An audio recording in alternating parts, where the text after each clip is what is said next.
Game. Go. Handumanan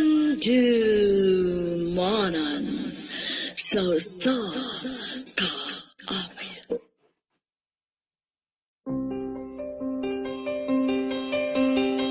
Isang mapagpalang araw po sa lahat ng tagapakinig dito sa Miss Bisaya Official Music Room. Meron po tayong matutunghayan na drama serye mula ito sa isang OFW na si Christian. Pumunta ng ibang bansa dahil sa kahirapan para matustusan ang lahat ng pangangailangan ng kanyang pamilya. Para malaman ninyo ang kanyang kwento, amin na pong sisimulan at ito ay may pamagat na sorpresa.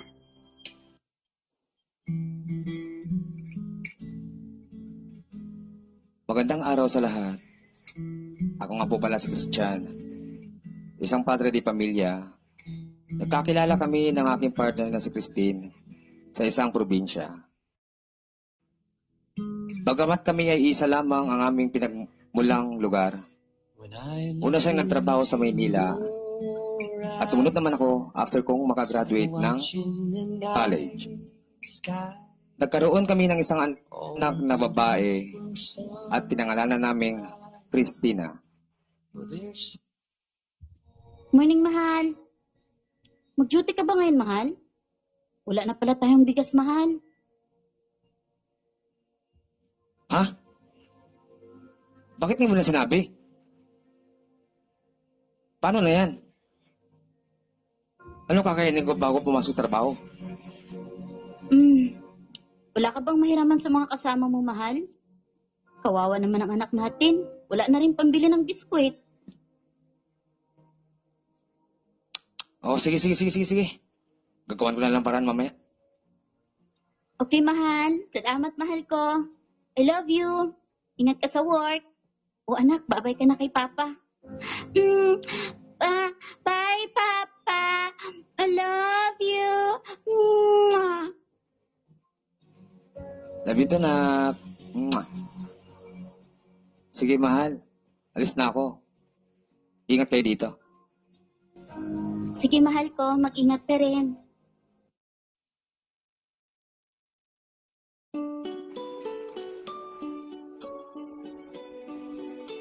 Nahirapan kami sa aming buhay kasi hindi na makapagtrabaho ang partner ko dahil walang mag-aalaga sa anak namin. Ang sahod ko ay kulang na kulang kasama ang boarding house, kuryente at tubig. Kaya napagdesisyonan kong mag-ibang bansa na lamang siguro ako. Mahal? Okay ka lang?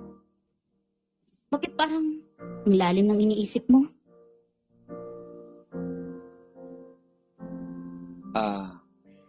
Mahal, kung sakali bang magtatrabaho ko sa ibang bansa, papayag ka ba? Ha? Ibig sabihin, mapapalayo ka na pala sa amin? Hindi, mahal. Ganito kasi, mahal. Pag dyan na ako magtatrabaho, 450 plus lang ang minimum. Kulang na kulang talaga sa atin, mahal. Sa mga bayarin, kulang na kulang din ang sahod ko. So, pumayag ka na, mahal. Para naman din sa atin to eh. O sige, mahal. Pasensya ka na, mahal, ha? Hindi ako makatulong sa mga gastusin. Wala kasi magbabantay sa anak natin. Kaya nga, mahal, pumayag ka na. Para naman makaahon tayo sa hirap. Huwag ka mag-alala. Makakasama ko naman din si kumparing Jun eh. At saka mayroon ding tutulong sa amin para mapabilis ang papunta namin sa ibang bansa. Sige, mahal. Susuportahan kita. Basta mag-ingat ka doon, ha? Baka mamaya mababae ka naman doon. Puputulin ko talaga yung lato-lato mo. Oo, mahal. Huwag ka mag-alala. Wala yan sa isipan ko. Ano ka pa? Kayo yung pinakamahalaga sa buhay ko. Kaya, ba't pa ako maghahanap? Ikaw naman din yung nag-iisang kokomelon sa buhay ko. Pinupula mo na naman ako, mahal eh. Hindi Halika nga dito. Mahal. Halika nga dito bago man lang makaisa. Sige, mahal. Gustong gusto ko yan.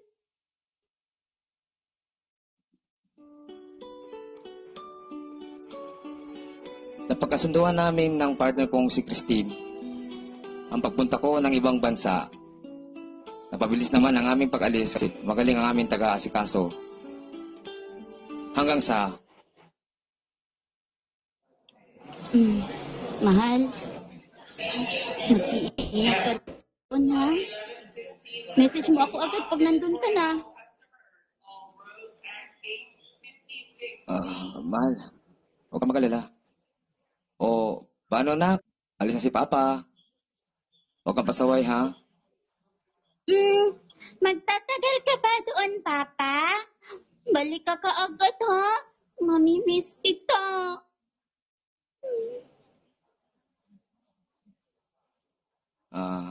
Anak, medyo matatagalan si Papa doon.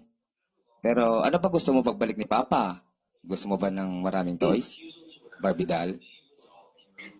Gusto ko, Papa, yung Jollibee. Masarap. Jollibee. Jollibee. Sige, anak. Pagbalik ko, punta tayo ni Mama sa Jollibee. Dahil sa Jollibee, bida ang saya at bida ang sarap. Yay! Salamat, Papa. Love you. Mwah! O, sige na, mahal. Ando na si kumparing Jun. Baka maiwan ka. Sige, mahal ko. Bye sa inyo. Ang bilin ko, anak, huwag pasaway kay Mama. Bye, Papa. Bye, mahal ko.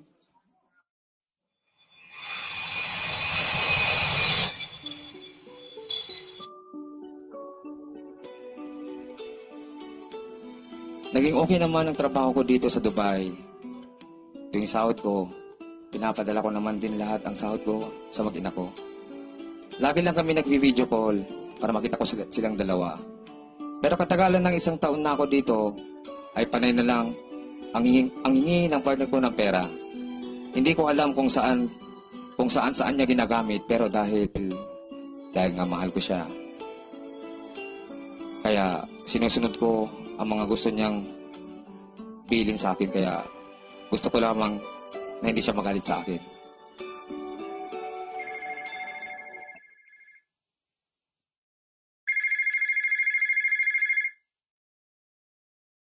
Hello, mahal? Good morning. Mahal, pwede ka bang magpadala ng pera, mahal? May papagamitan lang sana ako. Please? Ha? Humingi ka naman ng pera? Di ba kakapadala ko lang last week? Oo nga, mahal. Pero na-short ako, mahal eh. Alam mo na, ang daming pinagkakagastusan. Mahal naman. Dapat marunong ka magtipid. Sige, mahal. Huwag na lang. Love you. Nasaan ang anak natin, mahal? Pwede ka bang mag-open ng camera? Matagal ko na kayo hindi nakikita eh. Andun lang, mahal. Naglalaro. Sige, mahal. May gagawin lang ako. Love you. Toot, toot, toot, toot. Mahal. Teka lang. Ay, pinatayan na naman ako ng tawag ng asawa ko. Namimiss ko na sila. Ay, makakain na nga. Hoy, pre! Ngayon ka pa nagkakain? Anong ulam mo? Naku, puro ka na lang idumi, ha? Baka mamaya, magkasakit ka na niyan. Oo nga, pre. Kailangan ko talagang magtipid. Bakit? Kakasahod mo lang doon sa pinasukan nating extra? Alam mo, ako na yung natatakot sa'yo. Wala ka na masyadong tulog. Baka mamaya, matumba ka ng walang sugat.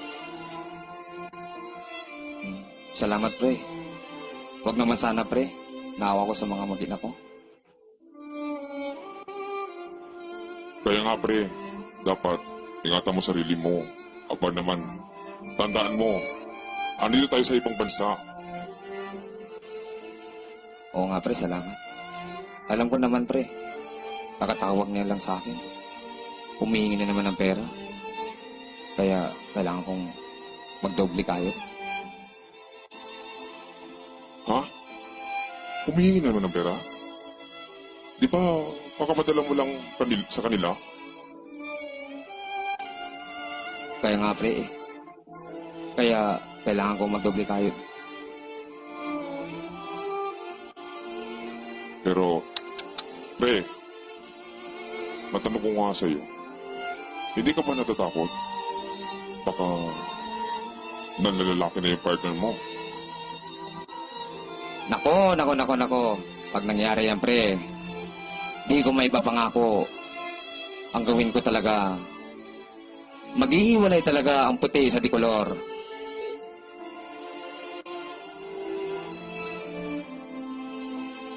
Kaya kung ako sa'yo, pre, matyagan mong maigi ang iyong partner. Baka magulat ka na lang na may kahati ka na sa puso niya.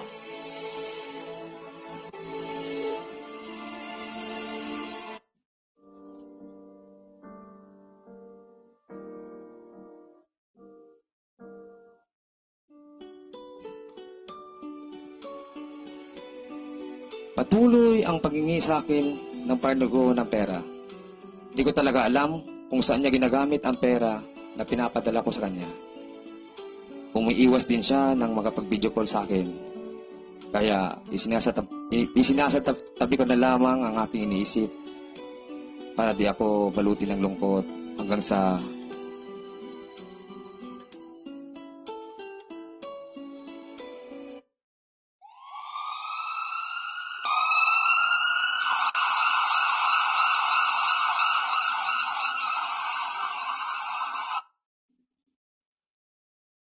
Hoy, pre! Anong nangyari? Bakit bigla ka na lang naimatay kanina?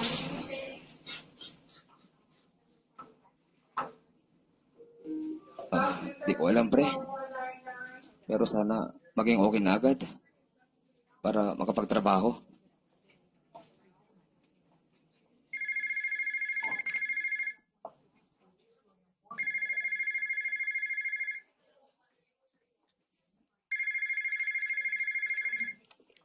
Oh, speaking of...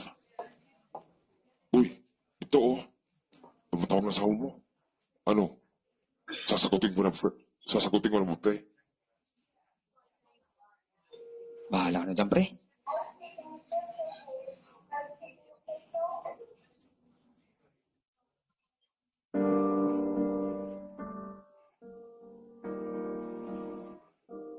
Hello? Sino po ito? Hello, si Christine po ito. Asawa ni Christian. Teka, bakit ikaw yung sumagot ng phone niya? Nasaan ang asawa ko? Ay, kumare, ikaw pala yan. Sorry, andito ako sa hospital, si kumpare. Nasa hospital si Christian. Ha? Hospital? Ano nangyari sa asawa ko? Okay lang ba siya? Pwede ko ba siyang makausap? Ay, sorry, Mare. Pinapahinga siya ng doktor. Bigla na lang kasi naimatay. Ganun ba? Pare naman, no? Pakisuyo naman, no? Pwede ko ba siyang makausap, please? Sige, Mare. Pakusapin ko muna si kumpare.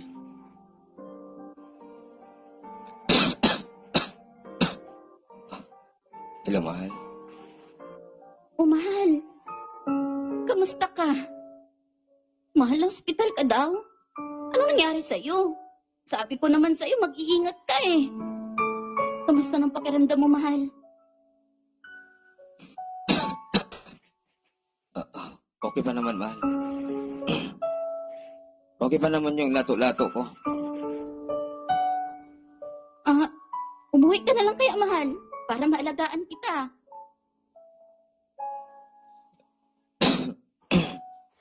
Sus, ano ka ba, mahal? Kaya ko to. Mahirap umuwi. Tsaka wala pa akong hawak na malaking pera.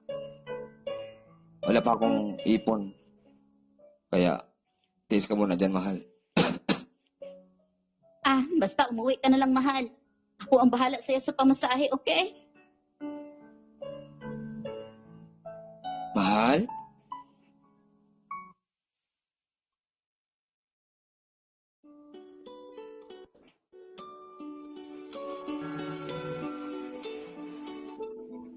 Ayan! Umuwi ako sa Pinas. Ayan! Tapos na!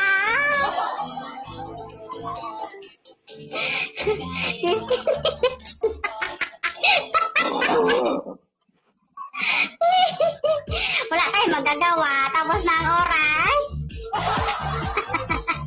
Masakit sa puson. Diba? Sabi nyo, napakahaba ng 15. So, that's why you realize now. Maraming salamat, Lola Aning! At kapatid One Touch.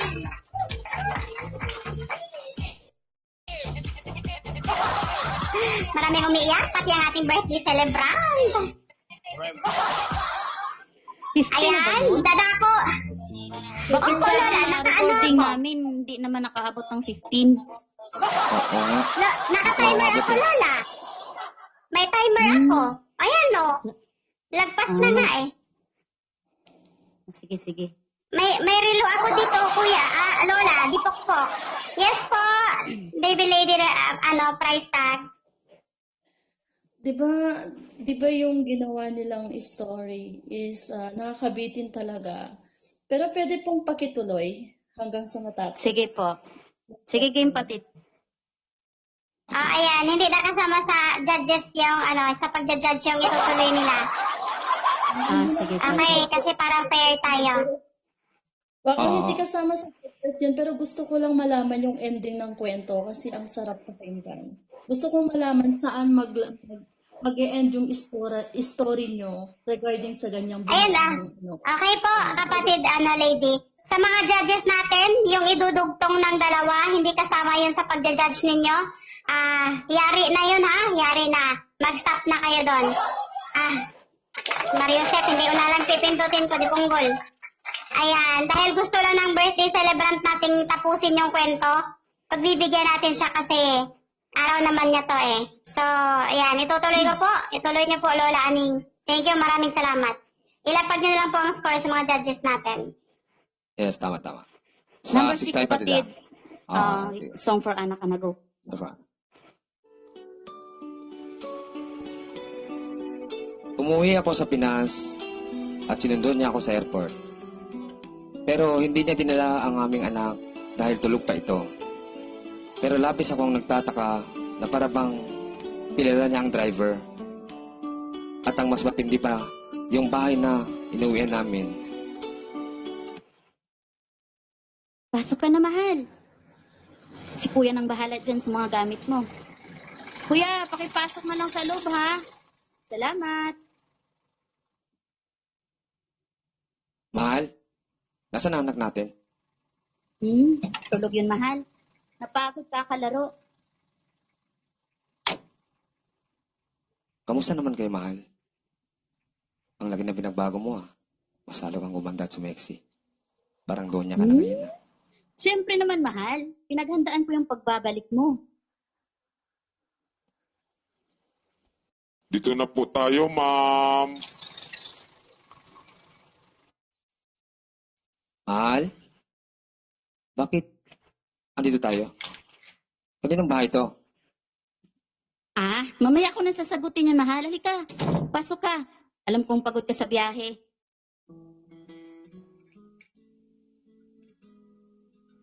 Hello, Daddy! Welcome home! I miss Anak? you. Mwah! Anak? Christina? Ikaw na ba yan? Yes, Daddy. Hindi mo na pa ba ako naaalala? Daddy? Dati natawag mo sa akin, inanak? Di ba dapat, Papa? Kasi ang sabi ni Mami, dapat Daddy na daw yung tawag ko sa'yo po. Kasi mayaman na po tayo.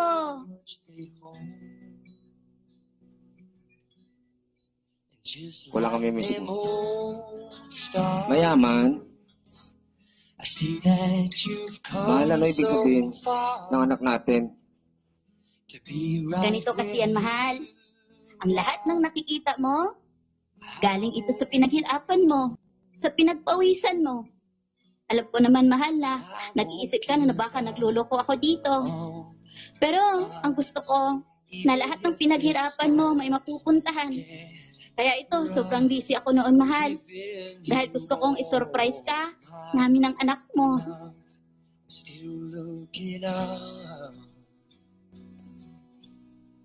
At ito, mahal, itong mansyon na ito, sa atin na ito. Oo, yung sinakyan natin kanina, sa atin yun, mahal. Yun ang driver natin. Nasa kusina yung mga yaya. At ito, mahal, oh. Tignan mo. Susi, mahal. Para Susi, sa mahal. susi, mahal. Yan ang susi ng bigasan natin, mahal ko. Meron din tayong mga negosyo dahil yan sa pagsisikap mo.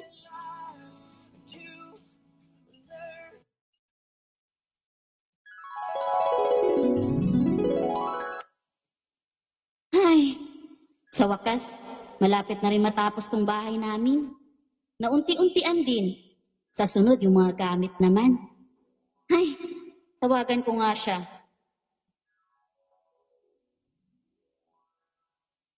Hello, mahal? Ha? Pera? Di ba pakapadala ko lang sa iyo nakaraan?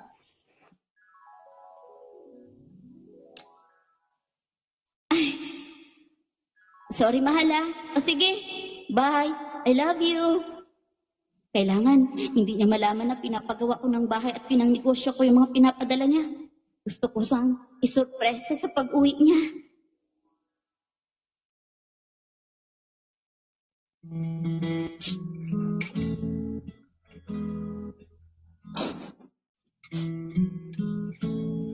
Salamat, mahal ah. Grabe. Hindi ako kapaniwala na ito yung naipundar mo sa pagtatrabaho ko sa Dubai. Salamat, mahal ko. Daddy, wag na po ikaw iyak, Daddy. Look, Daddy, oh, marami akong medal. Lagi akong first honor sa klase. Wow. Grabe, dahil ko pa nanalo sa loto. Maraming salamat sa iyo, anak. Mahal. Hindi ko in-expect na uwi ako ng ganito. Huwag ka nang umiyak, mahal. Dahil sa susunod, yung plano ko na naman ay magpapakasal na tayo. Salamat, mahal, na hindi ka nag-give up sa amin ng anak mo. Salamat sa sakripisyo mo. Mahal na mahal ka namin. I love you, Daddy. Even if the skies get rough, I'm giving you all my love. Pagkatapos akong pinagamot ng partner ko, nagpakasal na kami. At masaya ako sa piling nila. Meron akong masayang pamilya at kompleto. Hanggang dito na lang ang aking kwento. Nagmamahal, Christian. I'll be here patiently waiting. Muto yabay, Thank you. sa Pink Barako.